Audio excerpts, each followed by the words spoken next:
I'm available, everybody.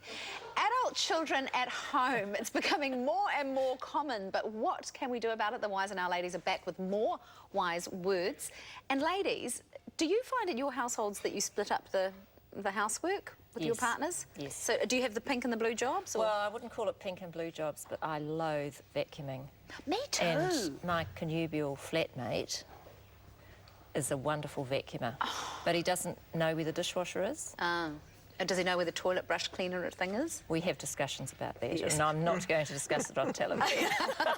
How about with your partner? Well, we're a bit limited, really, because my husband has disability problems, so I get to do it all, but his cooking skills are brilliant. And I hate cooking. So I've taken over the blue jobs, and he's got a lot of the pink ones. Oh, isn't that interesting?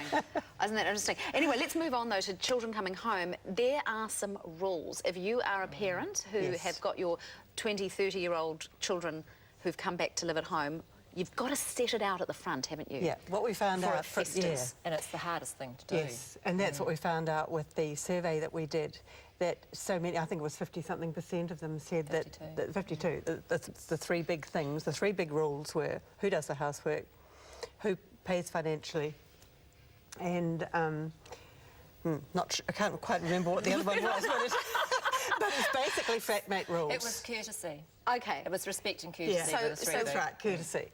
And that's what we found, was that the respect thing is not always there with adult children towards parents, because they become children again. Yes, and they expect, Mum, is this all there is for dinner? Yeah. Is there or pudding? they don't turn up. My lovely son came home for a short time, and... I noticed you said my lovely son. Oh, he is.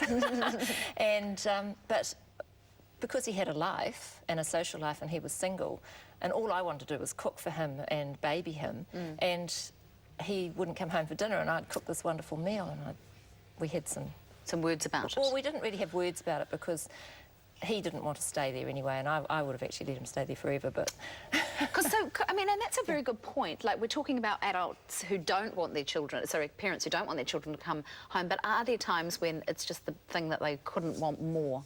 Absolutely. I think for women, do you think the mother wants them more than the father? Absolutely, but therein lies the problem, because there's an awful lot more, the only rising demographic in the divorce statistics at the moment is the 55 plus, because they're not discussing the issues either. Interesting. But what we found in the survey, the three big things that people have to sit down and have a heart-to-heart first and talk about what the parents' finances are, whether they can afford what they can afford.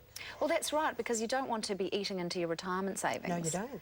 So so if your son or daughter is not in a position to pay any board, what do you do? Exactly. What do you do? What do you do? You don't charge them. You don't. No. Because you can't walk away from your child. And the children were actually coming home for economic reasons. Yes, it's not just that they want a home-cooked meal. Even if they did have a job. Yes, and of those children, 54% were, had a job but couldn't afford to live. Isn't that incredible? Because it's quite frightening if you look out there, and you know, there's been heaps in the news about it.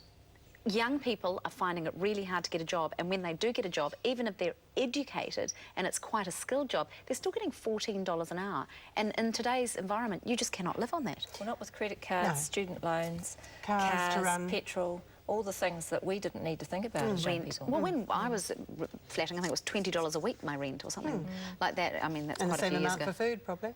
Yes, it was a completely different... We didn't eat out. No, and I suppose it's different expectations as well. I want to talk a bit more about this whole, you know, the baby boomers and the kids are coming home, and the working life and the life expectancy. What do you feel, you know, if you talk to people, how are they trying to plan for their retirement with all the pressure? What we found out was that there is a complete blurring of lifestyles.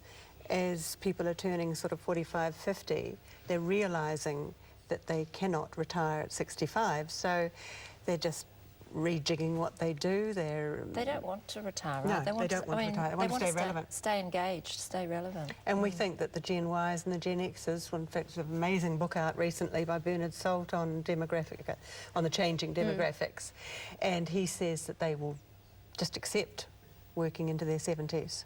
Well, I certainly know my father didn't. He only stopped working when he was 17. It wasn't his choice. He would have preferred to keep working. So I think it's very interesting.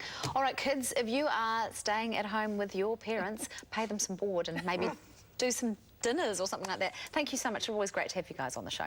Thanks. Thank you. Well, keeping with the theme of children at home, DIY expert Conrad Coomer's